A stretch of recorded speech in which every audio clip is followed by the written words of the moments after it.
Started pretty much on time this time, so I'm going to take it. A couple minutes late, that's okay. Hope everybody is doing well. Please take a moment, as always, to like and subscribe, and let's chat about Freemasonry. Any thoughts you have on Freemasonry, positive, negative, or neutral, please let me know. I hope you guys are having an excellent day. Any thoughts you want to share, I'd love to hear them. One of the things we're going to be talking about is it is the National Indigenous History Month.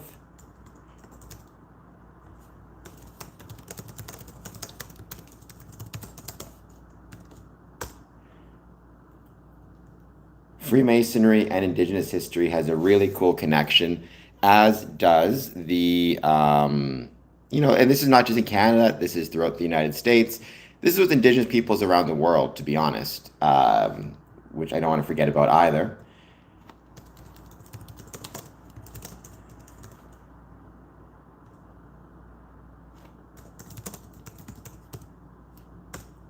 For the time being, let's wait to see who joins.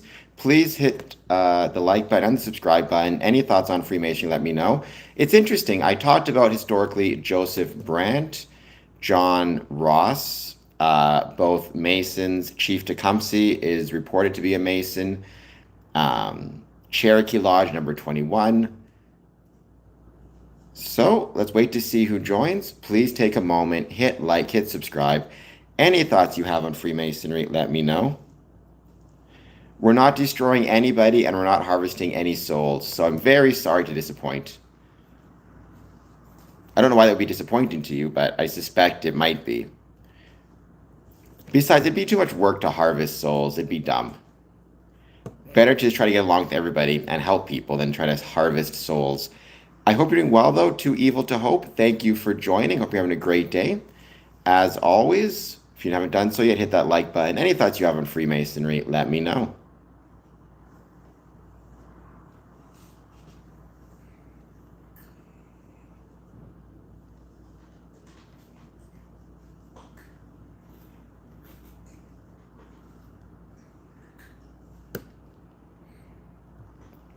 I am doing well. Getting warm. We're finally getting to the point where it's warm out. Summer is definitely around the corner.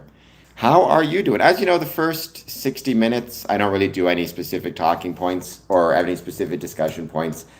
I just hang out to see who joins.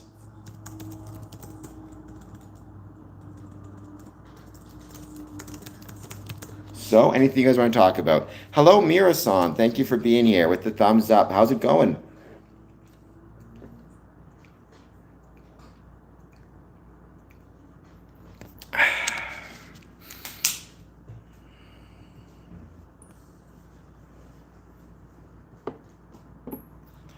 We're just going to wait to see who jumps on and wants to say hello. Don't forget, turn on your notification bell so you always catch me when I'm streaming.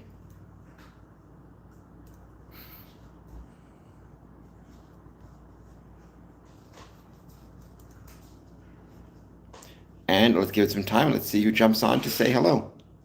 As I got stuff falling over here, that's okay.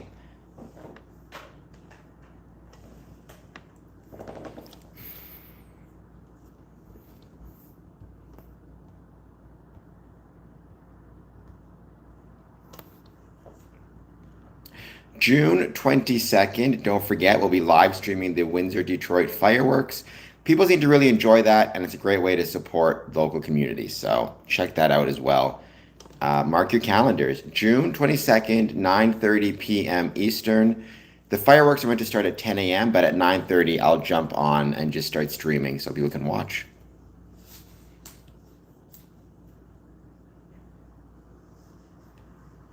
Yesterday was Ontario Day. A lot of my personal YouTube channel is basically views of Ontario from trains, buses, planes. A lot of it's coming from the 401. There are some incredibly beautiful, truly incredibly beautiful sites. And, in Ontario, and I'm grateful to be able to share some of those through YouTube. All right, we're just going to keep hanging out, wait to see who joins. As always, any thoughts you have on Freemasonry, positive, negative, or neutral, let me know. Today, I actually, one thing I have to work on, I'll be talking about this, is the Cornerstone program in Ontario Freemasonry. It's an excellent program. Prepare to see some posts about that as the day goes on. Because I'm so handsome, I have a head that looks like this. How's it going? I hope you're doing well. Paul Danino, please hit like and subscribe.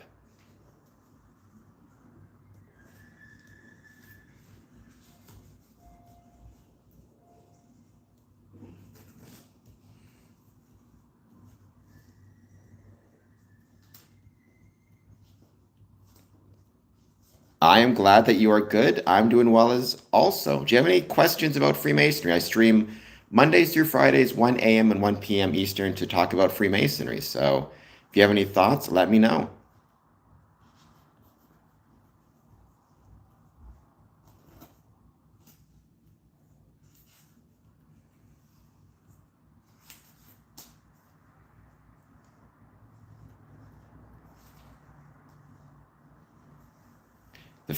As I would say, the first 60 minutes, we just hang out and chat about whatever, no specific talking points. So let me know what you got.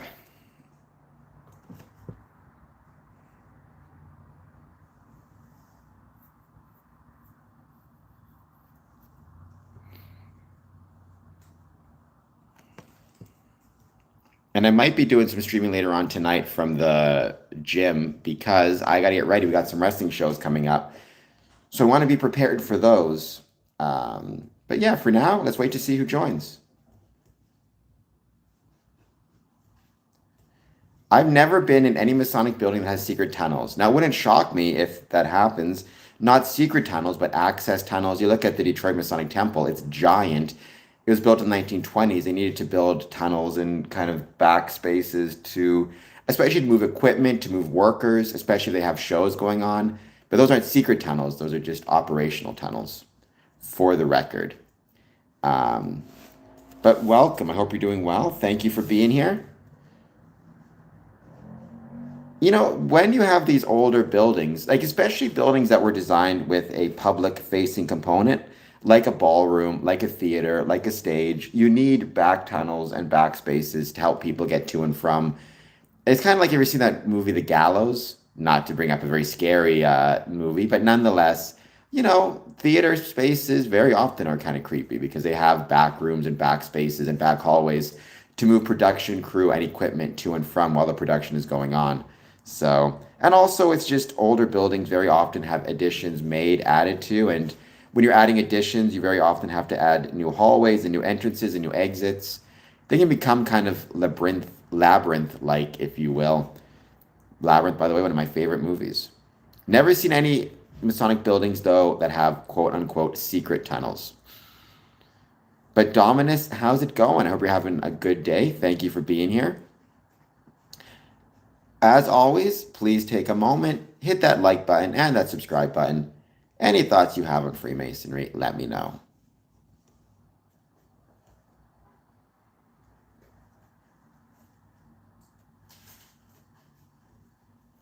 And we're just going to keep hanging out. Again, the first 60 minutes, no specific talking points. We just hang out, chat about whatever. It's the second 60 minutes we go into specific talking points and specific discussions. So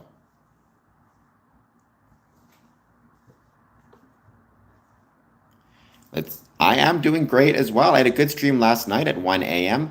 As always, my 1 a.m. streams do way better than my 1 p.m. streams. I don't know why. It must have to be because my audience, like me, a bunch of night owls. But hey, I enjoy both of these. So for the time being, though, we're just going to wait and see who joins.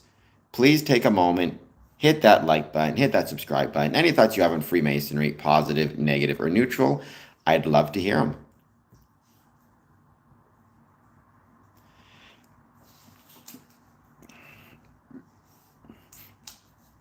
Yesterday was a whole bunch of different days, like days that are noted in different organizations. There's Global Day of Parents, so I posted the interview I did with my mom and dad. There, it was Fitness Day. Excuse me, so I posted some videos of me exercising. There was, I move this over a little bit more this way. It was National Indigenous History Month, Pride Month, all those different things I shared because Freemasonry connects to all of them in different ways. So, also the start of Accessibility Week, what that means. So, there's a lot of cool stuff that we did. So, maybe that's why people love my streams so much. Because maybe audience are like you and like me, insomniacs.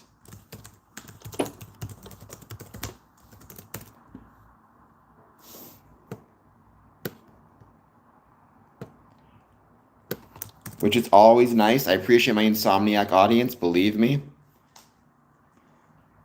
No, there are no tunnels, Critter 3, and you know that, but hey, what are you going to do? Hello, Spirit of Justice. How's it going? Thank you for being here. I hope you're doing well. I hope you'll hit that like button. How is your day treating you? Round-headed Gaul? Are you a Gaul as in the Gauls that Caesar fought of the Gallic Wars? Please hit like, please hit subscribe. Let me know if you have any thoughts on Freemasonry. I can't tell if you're trying to make a Masonic joke about baked beans, because famously Freemasons hate green beans. I don't know. I do like beans. They're good for you, I'm told. I'm not a dietitian, but I'm told they're healthy for you. And I just think they're delicious. So yes, I used to have a really good recipe for baked beans. You would add brown sugar, you would add bacon, onion, molasses, syrup, like maple syrup. It was really good. Yes, there's a joke in Freemasonry that Masons love green beans. I think it's because green beans are kind of cheap and they're easy to make. And you can make a whole lot of them for not a ton of money. So a lot of junior wardens, which are the people responsible for having the meals for the lodges, will create, will have green beans. So join in the Scottish Rite. Congratulations, Spirit. I wish you nothing but a good time. Enjoy it. You'll have a blast, I'm sure.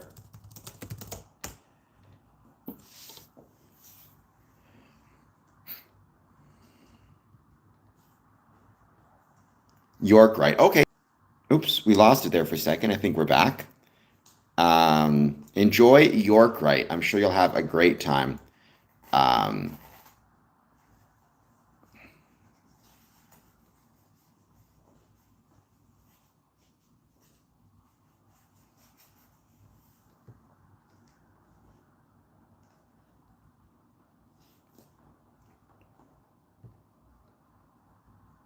Oh, molasses with beans? Yes, molasses with beans is incredible.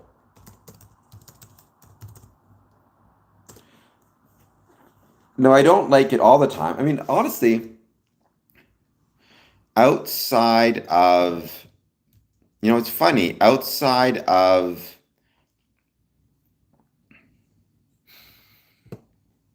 beans, I can't actually think of how often I have molasses, but on baked beans, it is delicious.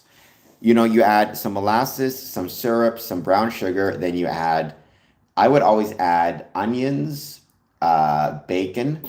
You fry up the bacon first, then I would add black beans, pinto beans, and I think kidney beans, if I recall correctly. Put it all together, stick it in the oven. It was great. It was great.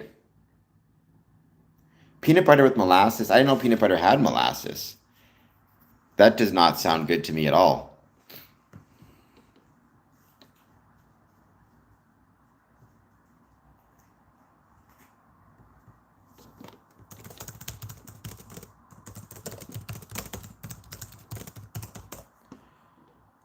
I did not know that.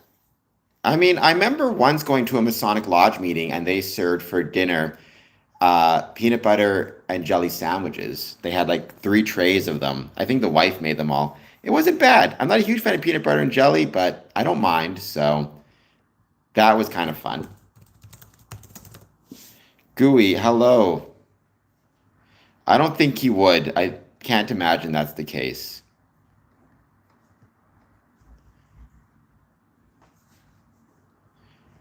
I highly doubt that. But I hope you're doing well. Thank you for being here. Please hit like and let me know how your day is treating you. I enjoy doing these streams Monday through Friday, 1 a.m., 1 p.m. So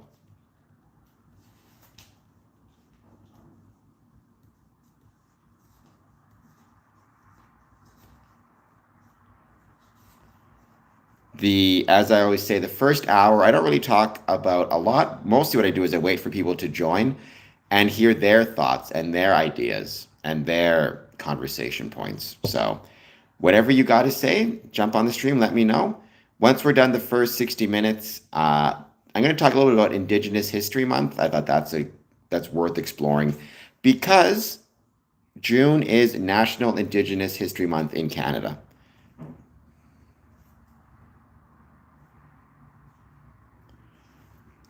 So I don't know what it means to turn you into mental health. I'm not sure what that means precisely. If it means that he thinks you should talk to somebody about your mental health, honestly, whether you're showering or not, that's probably a good idea for everyone, to be perfectly frank. I mean, look, I'm the worst person to come to advice for when it comes to things like self-care because I'm incredibly lazy about taking care of myself and showering and hygiene. I'm not going to lie. I tend to be one of those people who thinks the internal is more important than the external, but that often does lead to me being lazy when it comes to taking care of myself. I'm not saying that in a good way, though. You should absolutely try to take care of yourself and you should be showering regularly. Good hygiene is important. It doesn't just show respect for you, but shows respect for the people around you. It depends. I don't know, Spirit of Justice, right now what the most correct term is. First Nations, Original Peoples, Indigenous. I tend to use either Original Peoples or Indigenous, but you can use First Nations as well. That is something that is very often used.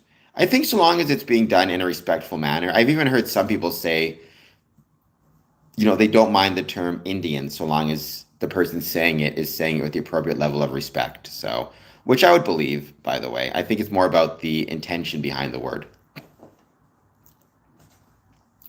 Native American, yeah. I mean, I think I've kind of, for me personally, I tend to fall on the side of Original Peoples or Indigenous.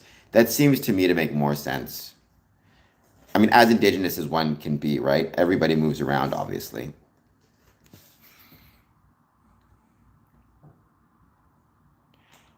Go to the court and get a court order to hospital. I mean, what I would say is I can't speak to your current situation, but it never hurts to talk to somebody about your mental health and how you're feeling. Even if you just want to talk to somebody about how you're feeling related to your dad and possibly, and your dad's concerns, that might be causing you stress as well. So having somebody to talk to is not a bad thing. And if it's a professional, maybe that's all the better. Sometimes a professional can give you the best advice. Good afternoon, Brother Michael Moore. I hope that you are doing well. Hope you enjoyed yesterday's discussion point, particularly on the accessibility front, although, of course, it was also fun to talk about the history of Scottish Rite. Maybe give you some ideas that you can bring with you to your lodge. One idea I had, and I forgot to mention this yesterday, but it is part of accessibility.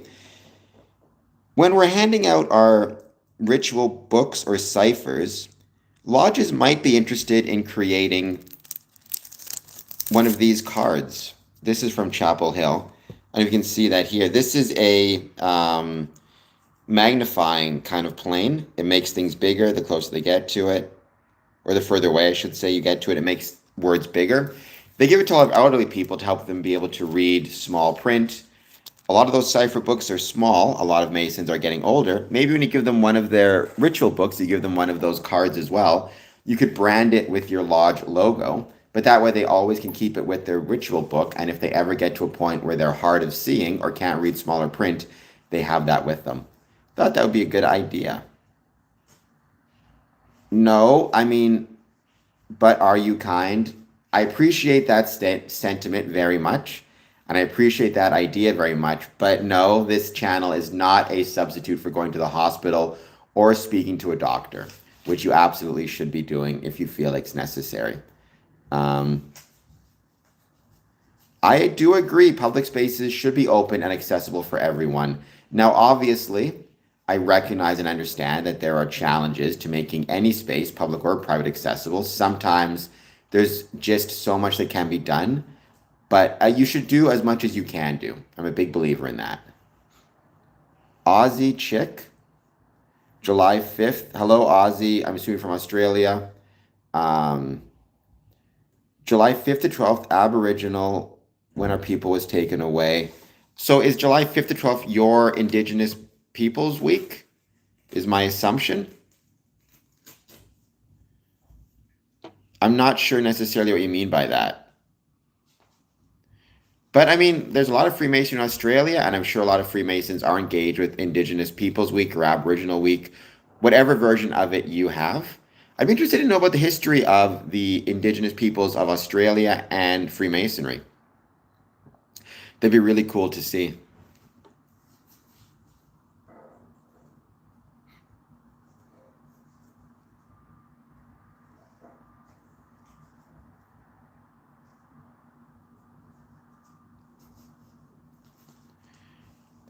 Okay. So when you say your people or our people, are you indigenous to Australia, or are you from Australia, or are you from somewhere else and live in Australia? I would love to visit Australia. It's 1,000,000% on the list of places I'd love to visit. Believe me, I've heard it's very beautiful. I've heard it's very warm, and that's not good because I do not do well with heat, but that's a separate issue. I could survive to visit a beautiful place like Australia. And Aussie Chick, do you have any thoughts on Freemasonry, positive, negative, or neutral? I don't know, Sanath, if that's sarcastic or not, but I'd like to think I have some bright ideas. Please hit like, please hit subscribe, and let me know. Let me know how you're doing. If you have any thoughts on Freemasonry. I'm sure that's true. In many places, the indigenous peoples went through a very challenging, horrible experience with the people arriving. I don't think that's unique to Australia or North America. Even in South America, obviously. You're not asking for a friend, F Joe. I think you're asking for you, and no, it's not true. That's a bunch of baloney. I have no idea what a crypto Jewish person is, by the way. That sounds like just a Jewish person who's interested in cryptocurrency. But you don't, I don't know what that means. Um, F, I'm just gonna call you F. How? Please hit like and subscribe. Anybody who is new to the stream, please hit like and subscribe. I hope that you are doing well. Please take a moment. Let me know what your thoughts are on Freemasonry. Do you have my email address? I mean, the best way to do it, Ozzy, is to go to, hold on just one second.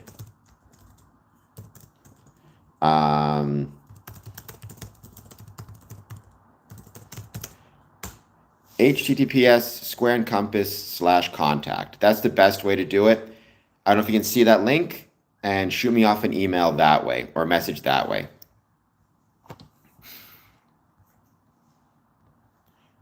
1,000,000 plus cave paintings. There's a lot of cave paintings all around the world. Are you saying indigenous peoples with the cave paintings? Like that's in Europe, that's in Africa.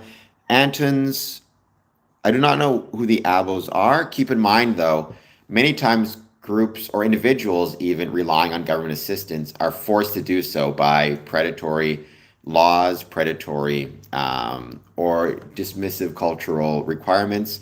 You look at, for example, the issue of reservations in Canada, North America, or Northern Canada specifically.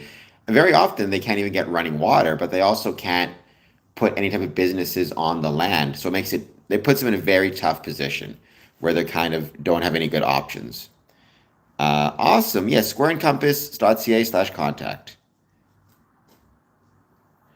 I mean, you should always be respectful of people of all different races, religions, ethnicities, backgrounds. And yes, if you can be kind on public transit or anywhere else, be kind on public transit or anywhere else. Calling me mate, so you definitely are Australian in that case. What time is it for you right now? It's 1:30 for me. You guys are like 12 hours ahead. When it's like 1 a.m. for you? In his service, welcome. Thank you for being here. I hope you're doing well. I think you're new to this stream, otherwise I recognize that name. Please hit like and subscribe. Do you have any thoughts on Freemasonry? C-bands. Well, I mean, so you're the one making public transit difficult. I mean, in all seriousness, and I've said this before, if not for public transit, I would not be able to travel nearly as much as I do. I'm incredibly lucky that I'm able to travel around the world. Part of that, though, is when I land wherever it is I'm going, I'm lucky enough that I know there's public transit options more often than not that are accessible, that are safe, and will save me money and help me get where I need to go. So be nice on public transit. It's incredibly important.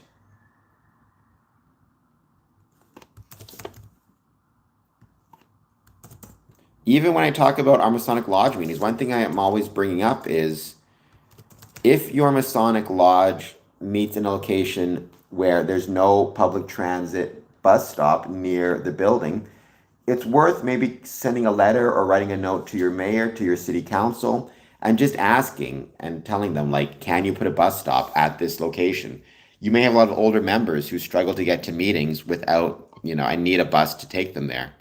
We're lucky here in Windsor, there's a bus stop right in front of and right next to our Masonic building. In Detroit, which I've been to a few times, there are a few transit options that get you relatively close to the Detroit Masonic Temple. And when I was in Chicago, just to show I could do it, I attended 3 Masonic meetings in one day and in 3 different locations, and I got to each location exclusively through public transit, just to show it could be done. Muscle Man, I love the bus. I don't always appreciate some of the people on the bus when they're being cruel, but my job is to be a beacon of positivity therein. Thank you, in his service. I appreciate that. I'm not in Chicago now, but I consider Chicago to be one of my homes. I love Chicago. It's one of my favorite places in the world, genuinely. And yeah, I've been there so often.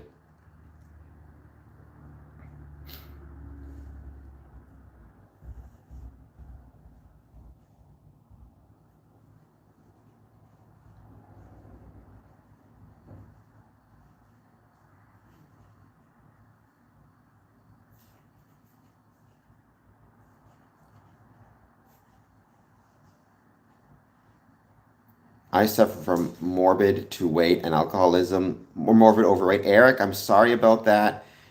For both, find some people to talk to. That's my advice to you, for whatever it's worth. And don't rush it. You're not going to, dealing especially with weight issues, I don't expect you to just be better overnight. But find people to talk to a doctor, talk to a professional.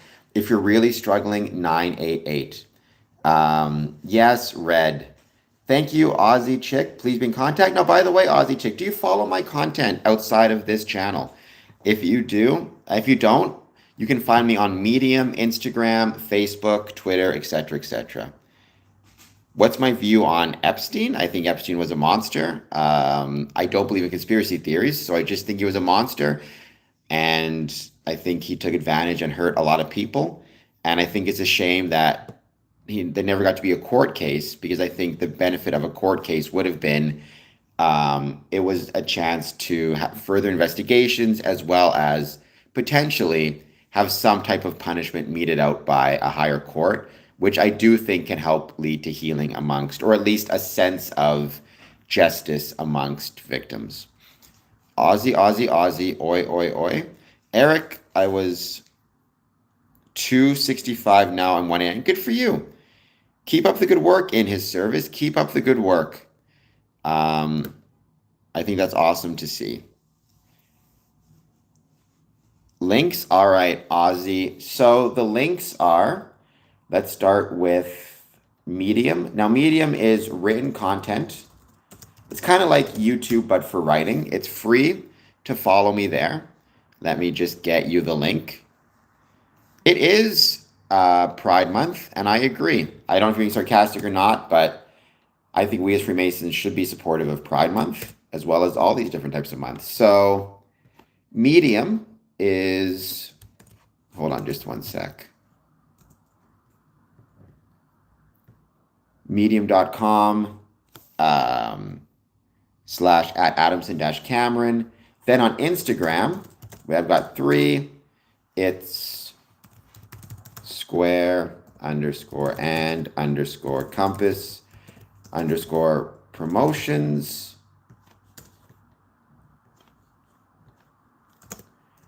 Masonic Buildings 1 and Masonic Building Interiors 1. I think that should have all the correct ones. And then the last one is patreon.com / square and compass. So there you go. Check out those. Follow me on the above. I'd really appreciate it. It's all free to do, and it helps me big time. We got hearts. Is that Smokey the Clown? Is Smokey the Clown back? I hope so, with all those hearts. I hope you're doing well. I know your phone was bugging you, so. A red cardinal is spiritual. I'll take it. I just wore this because I like this shirt. A friend of mine gave me these shirts, and I always really like it.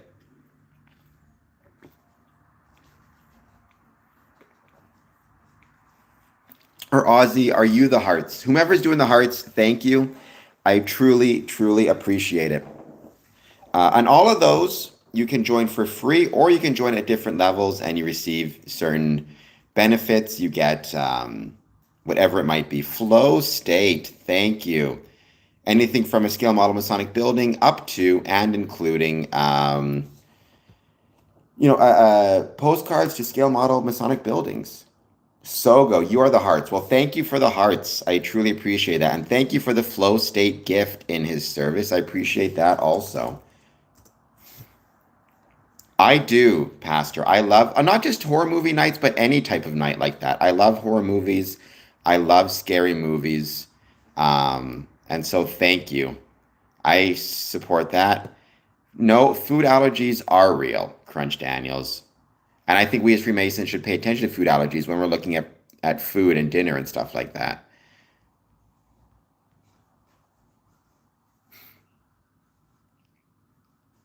That is always good advice. Using your intelligence when discussing is always good advice. I don't disagree with that.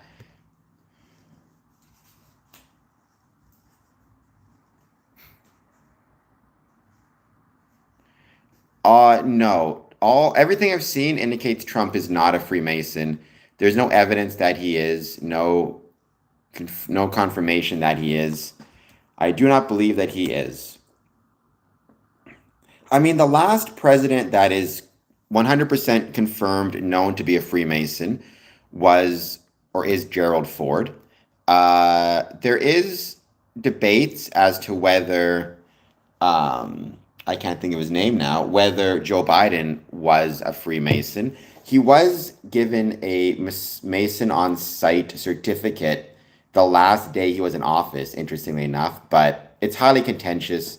Most people, I think, are of the view that he's not a Freemason because you can't make Masons on site. It's an interesting debate, put it that way.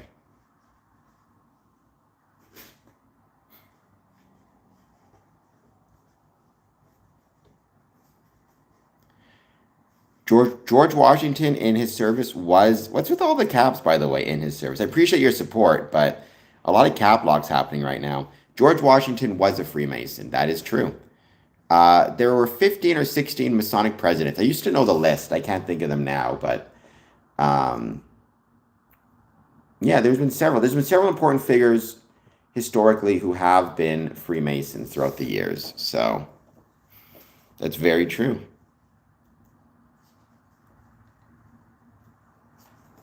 Okay, so that's what it's for. All right, then that makes sense. We talk about accessibility. There's lots of different types of accessibility, including virtual accessibility. Thank you, Locker One. I appreciate that. And Pastor Revere was a Mason as well. So yes, he was. There's actually a lodge in Chicago called Paul Revere Lodge, which I visited a few times. I really like it. It's a beautiful spot. But I'm not a Grand Wizard, Locker. Keep that in mind. That's not a Masonic thing. I am a Freemason. I'm a worshipful master.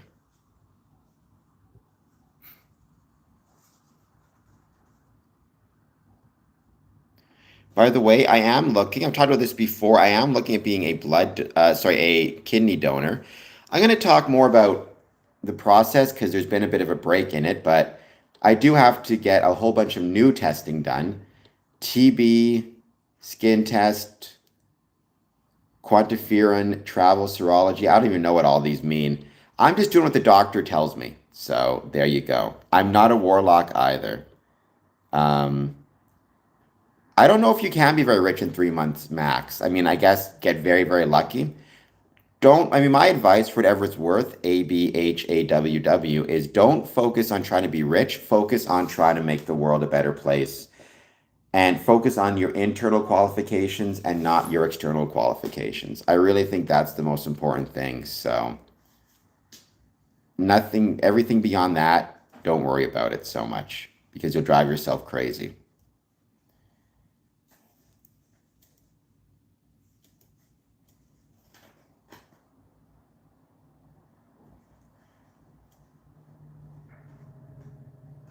That's true, Locker. I already got my legs missing, but I might be end up missing a kidney as well. I don't know for sure yet. There's still more testing that needs to be done. There's still more discussion that needs to be done, but it's an interesting process, and I've really enjoyed talking about it and discussing it with people. Because I think there's a lot of misunderstanding about it. And so I like talking about it with people so they know what it actually is all about. There's actually a kidney walk happening, and I because there's all this testing. A lot of people think they just do it haphazardly. They don't care. No, I assure you, they are testing the heck out of you before you donate a kidney, which is perfectly fine. Better safe than sorry. I appreciate the fact that they seem to care about it so much.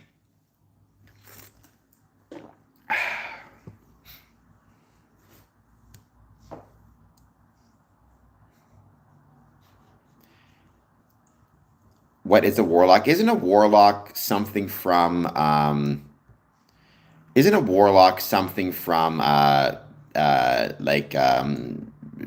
what's it called? Dungeons and Dragons?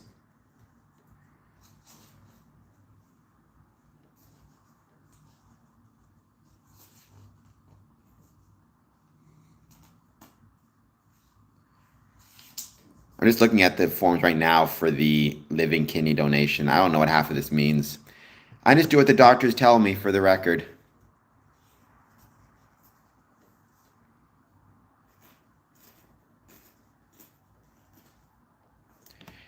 Warlock is male witch, nothing more. Well, there you go. I'm not an expert. I don't know any of this stuff. I'm just a man who is looking at giving up my kidney.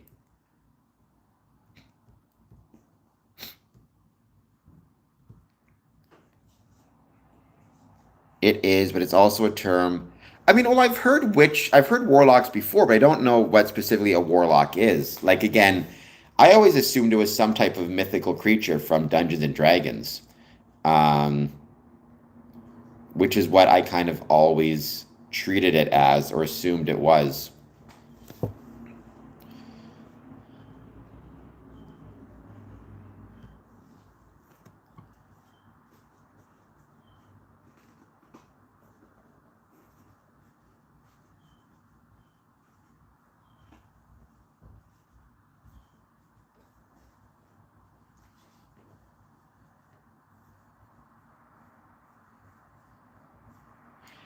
They are known to be pranksters in magic. That's cool. I did not know that.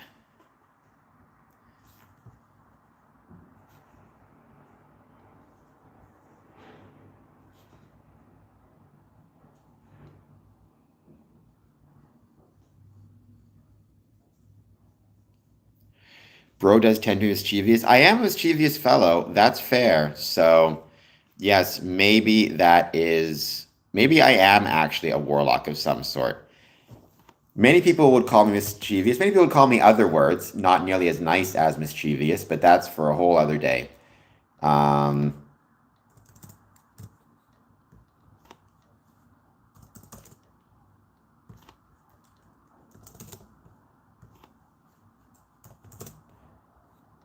there's always something to do. So Juan Kenobi, how's it going? Thank you for being here. We're just hanging out again. The first 60 minutes, no specific talking points. We just hang out, chat about whatever. So let me know if you have any thoughts.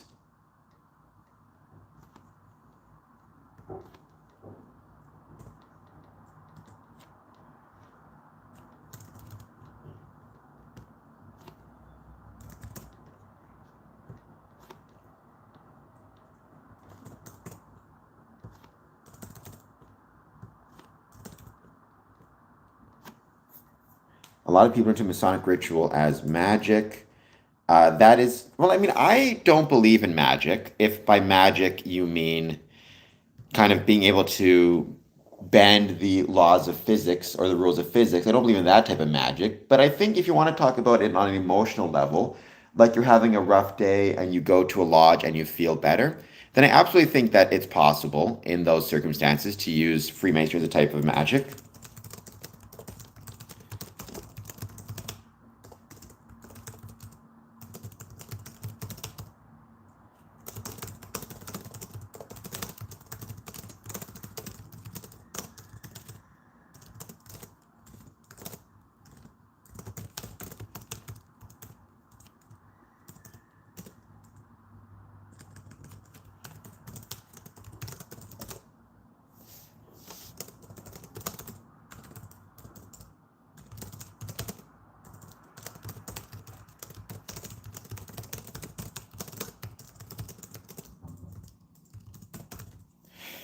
Despite what brother says, I mean, if his alma says no, no, sorry, we do not know. Thank you in his service. I do my best to amp up the health for three reasons. I know this is a Masonic channel. However, I think it's important that we as Freemasons, first of all, I think it's important that we as Freemasons are healthy because that means that we are better enabled to contribute to our Masonic lodges and our communities. The healthier we are, the more meetings we can attend, the more involved we can be, and the more help we can be to our lodges. If we are not healthy and are forced to spend time in hospitals, whatever it might be, the consequence of that is we have less ability to contribute to our Masonic lodges as well as our communities. The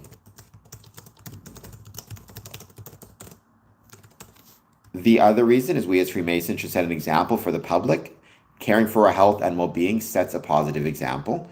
And third, it helps to reinforce the connection between the social health that Freemasonry provides and the physical health that exercise and dedication provides. And hopefully, it also helps us better understand in some way the connection between social health, physical health, mental health, even if you want to use this term, spiritual health, and all of the above. So there is that as well.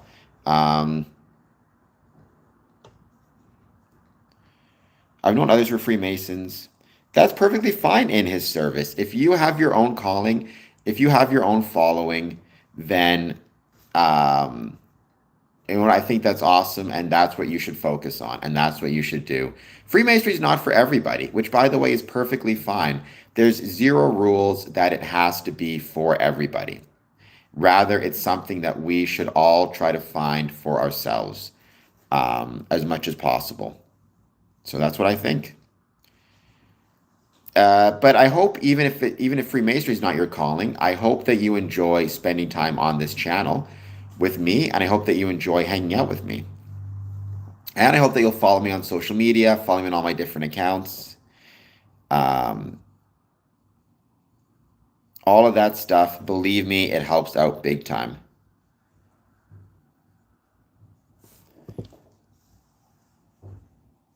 Yeah, it's Locker. Got to read above. He has trouble seeing, so he uses cap locks. I do personally, I mean, this is one of my pet peeves, I'll be honest. I do find all caps in a chat to be challenging, but there are times when it's necessary for people if they're struggling with their eyesight Sometimes it's necessary. So it just depends on the brother, or not the brother, on the person watching and how they their sensory issues. But again, I talked yesterday a whole bunch about how it is that we in Freemasonry can, be respectful of people's disabilities and challenges, and that's one of them. It's also why, for example, I suggested that we as Freemasons invest in some of these um, type of magnifying cards that we can give to members as they get older to be able to read the ciphers or anything they need to read. Eric the actor, whether I was gay or straight or bi, is irrelevant to being a Freemason. We have members of all different backgrounds, all different sexual orientations, which is perfectly fine. Freemasonry, it's about the internal, not the external qualifications of man. Oh my gosh. So you had a lot in his service. I hope that you're feeling better. I hope you're listening to your doctors. I hope you're doing what your doctors tell you.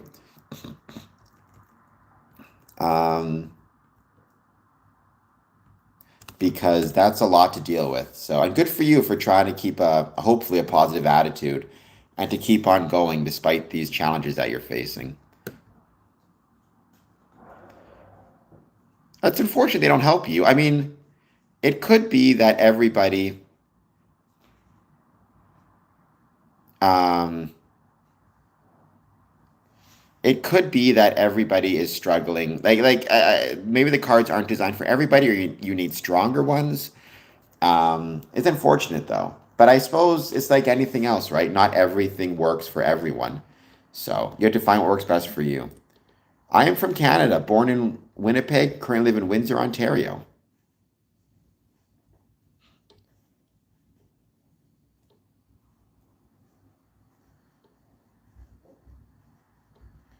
Freemasonry has nothing to do with nudism, but I would assume nudism is more powerful because, there's way more nudist beaches, I suppose, than. Actually, I don't know. I'm going to try to take your question seriously and say I have no idea. I guess it depends on the numbers. Um, I mean, that's a good attitude to have. You should hopefully remember that because you're on your second life, as you say, maybe that helps you take things a little bit more for granted or little bit less for granted. Enjoy every day, not get caught up in the small stuff or in the nonsense, which is usually really good advice.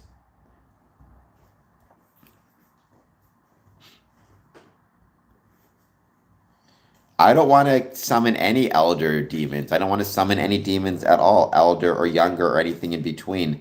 I'm more than happy to just not summon those. Thank you very much. I hope that you are doing well, though. I hope everybody watching this is doing well. Please take a moment, hit like, hit subscribe. Any thoughts you have on Freemasonry, positive, negative, or neutral, I'd love to hear it. Thank you for helping me get to.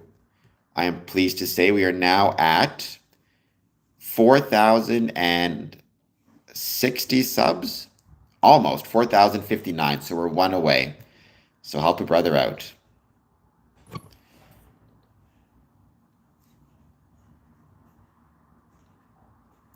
Well, I mean, why would anybody want to? That seems like it would be not fun at all, for the record.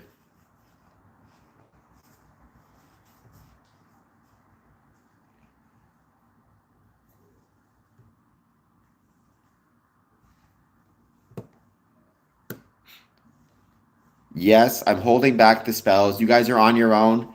Honestly, if you are looking to get spells to join Freemasonry, you're going to be very disappointed. Um, I promise you, because Freemasonry is not about magic or witchcraft or sorcery. It's about trying to be, I suppose, a better person or just hanging out with other people. But there you go. Chat wants to learn one question. So, in his service, Freemasonry is primarily, or the majority of Freemasonry is a fraternity. So, it's a fraternal space. However, there actually are many. First of all, there's the Order of Women Freemasons, which is a organization that's existed since 1908 and is for women exclusively. And they are Freemasons recognized by the United Grand Lodge of England. There's also Eastern Star, which is for men and women. There's also Order of Rainbow, which is for young women and girls ages 11 to 21. So there are a lot of different ways that women can join Freemasonry. It's one of the one of the mistakes I think we in Freemasonry made historically is not giving enough attention or respect to the women's bodies within Freemasonry. Um,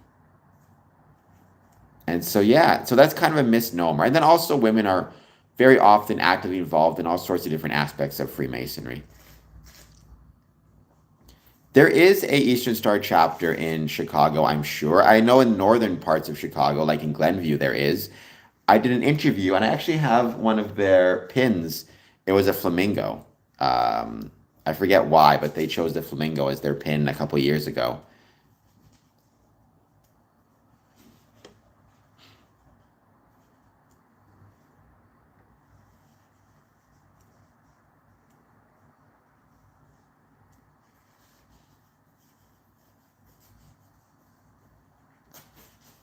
Hope everybody is doing well. As always, please take a moment. If you're new to the stream, hit that like and subscribe button. Any thoughts you have on Freemasonry, let me know. I think, I've done a story about Eastern Star in the past, but it might be kind of fun to do one once again. Eastern Star actually predates Order of Women Freemasons. I think Eastern Star was 1850, I think. I could be mistaken, but I think around that time. Thank you in his service. I appreciate that. Don't forget, find me on my other social media channel, social media accounts. I would truly appreciate it.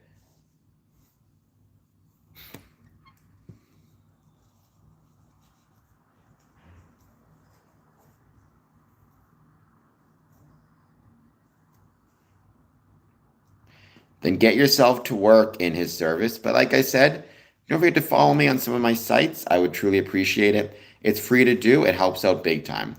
Engagement matters a lot. So engagement on these channels is kind of like engagement with Freemasonry. It's the most important thing. Having a lot of members, having a lot of numbers matters, but it's not the most important thing. But matters more than how many subscribers I have is how many people are showing up and commenting, etc., etc. I don't know if that's a good thing or not, why I'm here. I assume the thumb guy was very handsome. Please take a moment, hit the like button and the subscribe button. That is why you're here. Good. Keep doing your work. Keep listening to your doctor. If your heart is strong, I'm happy to hear that. So keep working hard. Get yourself to your boxing class. Boxing is great. It's a great thing to do. Great exercise. Teaches respect. Teaches hard work. Get yourself there. I'm sure that you will rock it out. Rabid dog. You know what you should insert? The like and subscribe button. Click on both of those. Subscribe, like. I truly appreciate it.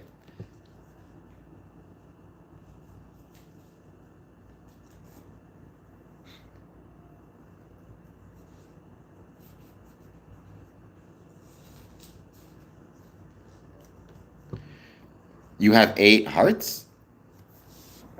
Well, then thank you, Rapid Dog. So how's it going? Any thoughts on Freemasonry? Anything you want to share? We're just hanging out, chatting. The first 60 minutes of these streams, I just talk about whatever. It's the second 60 minutes when I go into more specific talking points. Ram revived the name in 2019 with the Ram 1500 Classic Warlock, giving it a lifted stance, blacked out styling, off-road suspension components, and aggressive tires. That is awesome. Oh, 8 doctors. Okay, I thought you meant 8 heart surgeries. That's good. Listen to all of them. Now, I assume they're all working together to create like the best plan for you, which is obviously what you want. You want all your doctors working together in terms of care. Like that's one thing I've noticed about my kidney donation or my potential kidney donation is that there's a whole team of doctors and a whole team of surgeons, and they're all working together. They're all working at the same time to try and, help me as much as possible. It's not as though they're working separately. And I think that's the most important thing. It's that team approach, but also that universal approach where it's not like you have one person over here doing one thing and one person over there doing something else, but rather they're all kind of working together. Um, Good. Yes, it should be. You should, it's your health, it's your body, so you should have an active role and talk about any concerns you have. Again, that's part of what I've found with kidney donation, which is, um, they encourage me to ask questions and talk to me and encourage me to be involved. It's not like they're sitting there and I don't get to say anything, which is not the right approach to take, obviously. You should be as involved with it. You should be the most involved person, you would think. And that's true for Freemasonry as well. That's true for everything. You must build the team. You need a team. You need to be willing to work together with your team. You can't do it all alone, nor should you want to. So I would agree with that 100%.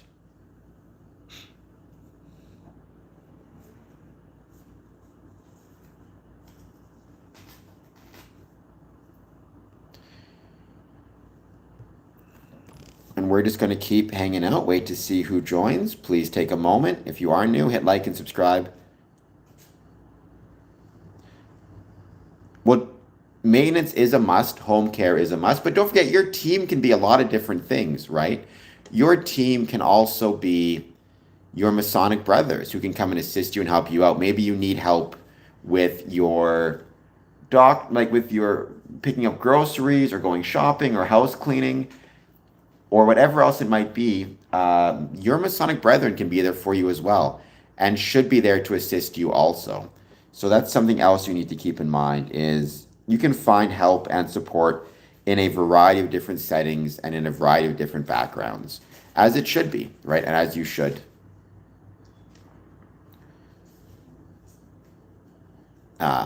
Your Masonic lodge and your Masonic brethren can be as helpful to you as anything else, and they should be. You need to rely on the people around you. If you want to consider Freemasonry as kind of a social safety net, which is something I do, and I consider to be a social safety net, then it's absolutely the case, without a doubt, that when it comes to recovering from surgery and needing home care and health and assistance, Freemasonry can absolutely be there to help you. So, is it different in Canada? Is what different in Canada, Eric?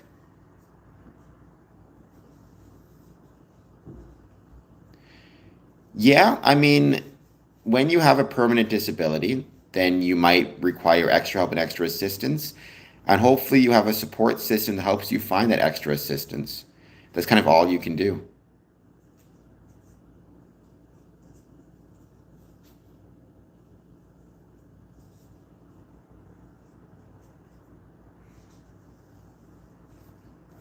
Every day. I mean, so certainly there are differences between Canada and the United States. Um,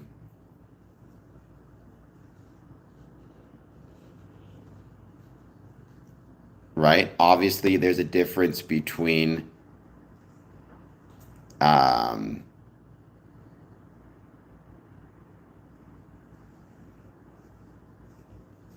right? There's a difference between Freemasonry and, like, there's obviously a difference between Canada and the United States. But in my day-to-day travels, like when I'm in the States, it doesn't feel like it's that different. But there's different political systems, different history, different Freemasonry, different rituals, different things of that nature. So there is that to keep in mind. Um, but that's okay, right? I've said this a million times. Canada is the greatest country in the world, and I truly think it is. But in part, that's because we have the greatest neighbors in the world. So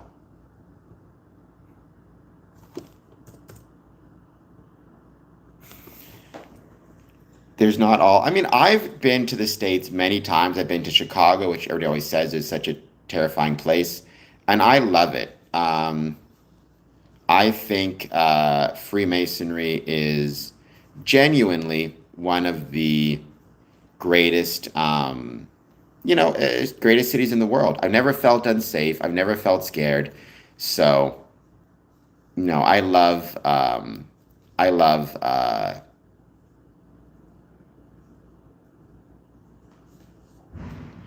love Chicago. I love Canada as well. I love Toronto. I love Detroit. All these places that people say are dangerous. I've never felt afraid there. Now I'm careful and I'm smart. and I try to use common sense when traveling. But I think so long as you do those things and you make good decisions, you'll probably be okay. And at the end of the day, everything is a risk, right? Um, that is true. We only have one neighbor, but we also have the greatest neighbor in the world. I will stand by that. There are so many countries, when you look at the history, it's just constant violence, constant war, constant distrust. What, in Canada, United States, we had 1812, but since then, it seems to be relatively peaceable.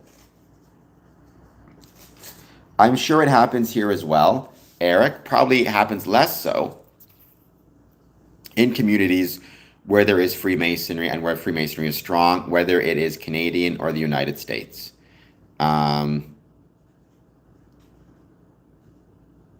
So there you go. Who's the third neighbor? I mean, so Mexico, Canada. Are you talking about Russia with Alaska? I'm debating right now traveling to United States for July 4th. I'm going to see if I can make it there for July 4th. Back in Glenview, visit Hesperia Lodge. I think it'd be a lot of fun. And because I've said a million times, I love Glenview. It's one of my favorite things in the world. So,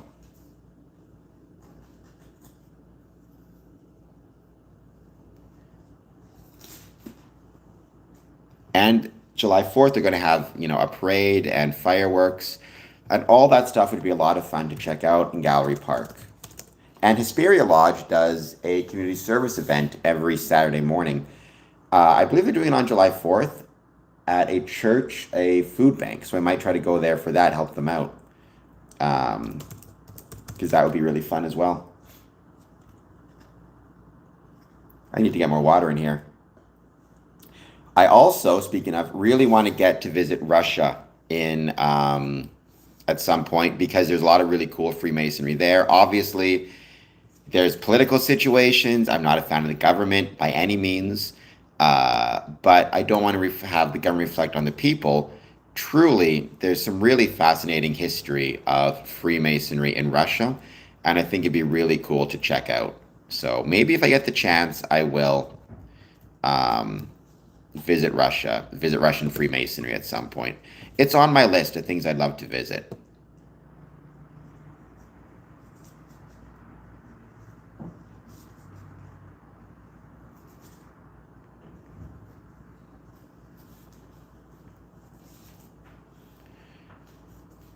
Why not? I mean, Putin is not a Freemason to my knowledge. I don't believe he is. I've never seen any evidence that he is. I would be shocked. And I don't think he'd be a very good one if he was. Critical minds, welcome. Thank you for being here. Having a critical mind is good. Being too critical is not always the best approach. You need to find a happy balance. If the weatherman tells you it's raining, maybe bring an umbrella just to be safe. But nonetheless, thank you for being here, critical minds. I hope you're doing well. Please take a moment, hit like and subscribe. Do they play a lot of chess in Kazan, Sarsentia? C353. I hope you're doing well. Please hit like and subscribe. I don't know what that means, Pastor. I mean, we have our rituals and ceremonies, which are private. Beyond that, we're not involved in the undercurrents of society. We're involved in simply the currents and the well-known currents of society. At least we should be. I think part of Freemasonry, if it is to grow, and we'll see, needs to find a way to be relevant in the communities in which it's located. I think that's incredibly important. If you like Freemasonic knowledge, okay, when you say that, critical minds, I don't know much about your channel. When you say Masonic knowledge, what type of Masonic knowledge are you discussing? Let me see if I can find your channel. Just my luck, it'll be a bunch of nonsense.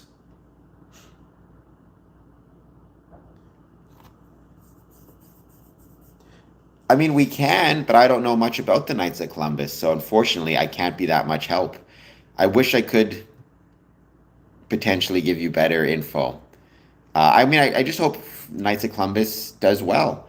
I wish nothing but the best for any of these groups, whether it be Knights of Columbus or Elks or Moose or the Freemasons.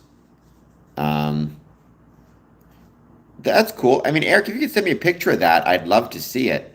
I'd love to see times when I'd love to see instances of the square and compasses located on different Masonic or different spaces um, in towns and communities. I think that's a really cool thing. I don't know. I've never looked, so we may, but the Elks are really struggling right now. And because the Elks are really struggling, I have no idea if there are any lodges in our building. I think their numbers are dropping, though.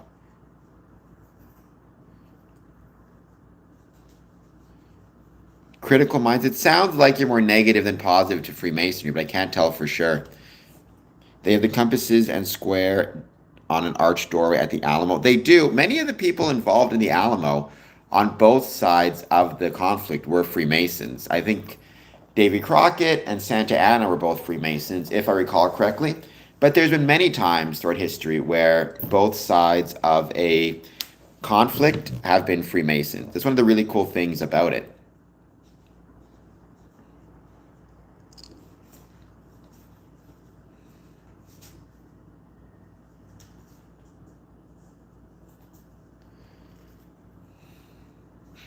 My friend lives in a city that has a lot of moose. Would you like a picture of it? Sure. I mean, again, I'm always happy to see pictures of cool things. You can send them to me through Instagram. You can send them to me through my email. Just don't send me gross stuff, please. But I like animals. I like animals more than people. I don't know for sure, Critical Minds, but when you say, I'm sorry you feel that way, may you self live at your most height and dwell in the kingdom of God with the brain. I don't know if that's positive or negative towards Freemasonry, but it sounds vaguely negative. I don't know why exactly. It just sounds like you're saying, because when you say, I'm sorry you feel that way, it sounds like you're saying you cannot dwell in the kingdom of God and be a Freemason, which is not true. You can absolutely, um, you can absolutely both be a Freemason and be a Christian, whatever it might be. Well, I don't know. I said with my luck, your channel will be a bunch of nonsense. I don't know what your channel is. I've never seen it before. So when you say, if you like Freemasonic knowledge, check us out. I mean, I have no idea what your channel's about. It looks like, I just jumped on now, it's about your dog. So I don't know what Masonic knowledge you'll get from that. I guess my point is, if you guys want to check out his channel, go to @Critical Minds. I have no idea what type of Masonic knowledge he has or claims to have. Um, so it could be a bunch of nonsense. It could just be about his dog, which in fairness, I love dogs. Um, but I guess what I'd say is check it out. Just be wary. There is a lot of nonsense on social media. Um,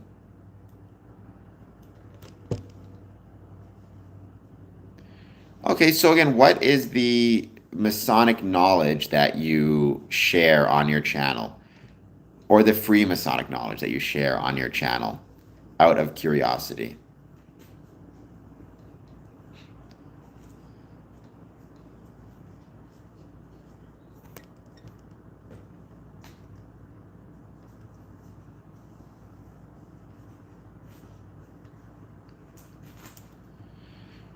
We're going to give this in a couple minutes, and I'm going to start on the topic today. It's a bunch of different months, bunch of different important months in Canada. I know it's June. It's also National Historic Indigenous History Month. It's also Pride Month. This week is Accessibility Week. Um, Yesterday was Fitness Day, Global Parents Day. So there's a lot of stuff we can talk about. But I do want to talk a little bit about National Historic Indigenous Month, or let me get the exact wording of it. Excuse me. National Indigenous History Month. Hashtag National Indigenous History Month 2026. I think we as Freemasons can do a lot to support